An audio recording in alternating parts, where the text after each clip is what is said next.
Howdy folks, we're just going to do a short one right here on our Labor Day weekend. Folks, if you take a look here, we've been in and out of G1 and G2 activity. It's been pretty intense. This is one of the longest duration geomagnetic storms that we've had in quite some time.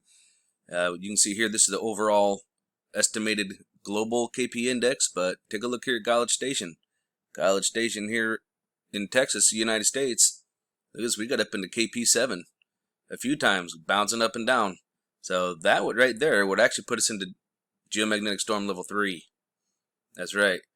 But estimated planetary, it was just got up to a G2. But down here, we got to a G3. I mean, depending on where you're at, Fredericksburg, I believe that's in Germany, and this is Boulder, Colorado. But look at that. It does differ depending on where you're at. Pretty much as predicted, a minor G1 to moderate G2 geomagnetic storm conditions are being observed currently due to the high speed from the coronal winds from the coronal hole stream flowing right past the Earth and into the Earth. Visible aurora, if you happen to be an aurora photographer, will be likely across middle to high latitudes when it is dark out.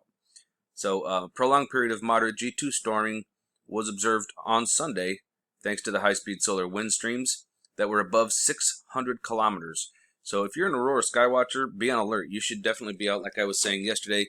Take a look at these speeds here, folks. We got way up here. We got, looks like we touched up into 700 kilometers per second, which is really fast. In fact, why don't we go take a look at that?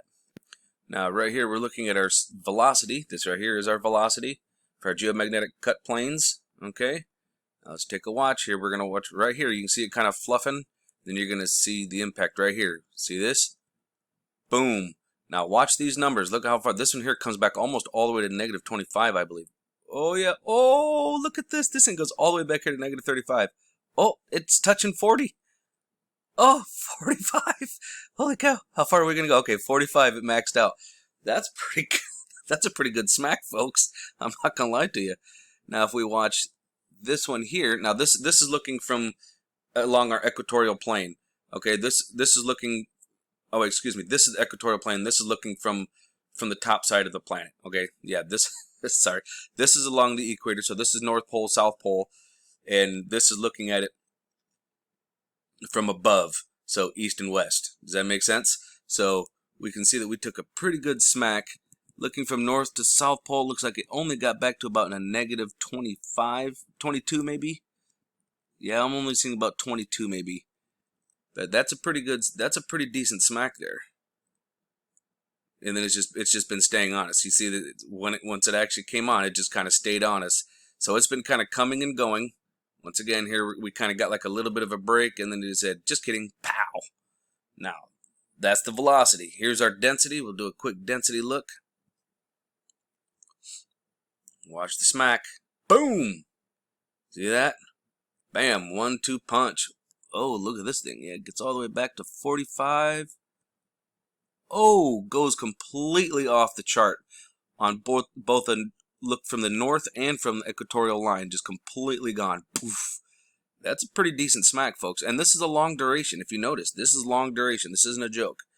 And this is why I was telling you, you cannot underestimate or downplay coronal holes or solar winds from them.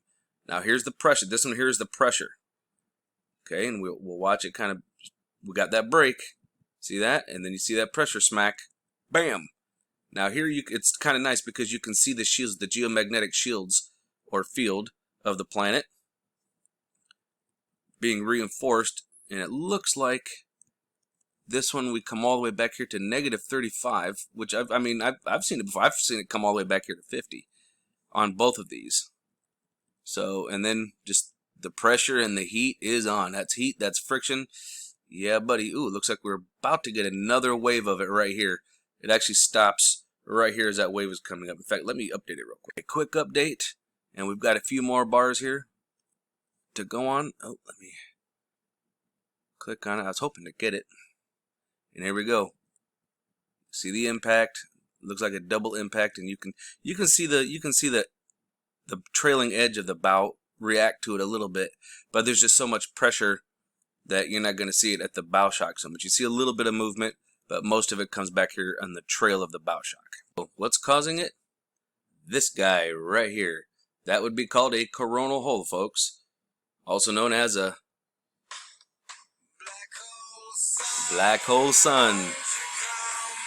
So that's what we're witnessing right now. This black hole sun with the coronal hole pushing severe winds in our direction. Now, what can we expect from it? Well, I've kind of gone over that the other day. Uptick in earthquakes. Okay, look at this right up here. 5.0 North Mid-Atlantic Ridge. We had the Southeast Pacific Ridge at 6.2. Look at this. We had another one over here in New Zealand, 6.1. Earthquakes are going to start ticking up now, folks. In fact, right over here in China, we had a couple of them here. 6.6 in China. What's this other one here? I mean, they're starting to go all over the place. So right here, 41 minutes ago, a 5.4.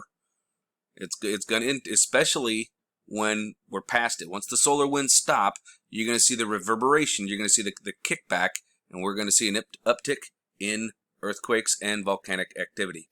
One of the other things we can look forward to is during a G2 magnetic storm impacts, power systems, high latitude power systems, which means like up in like upper Michigan, Canada, if you're higher latitude, may experience voltage alarms. Long duration storms may cause transformer damage. Folks, this is a long duration storm. So there could be transformer damage. There could be things going on. You could be losing power. Power grids could go down, scattered. In fact, some of your water systems, your city municipals could wind up going out.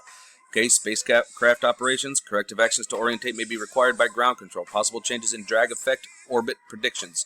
High frequency radios, once again, can fade at higher latitudes, and aurora has been seen as low as New York and Idaho, typically 55-degree geomagnetic latitude. So keep your eyes open, no fear, and remember that love is the only way forward. So the wolf out.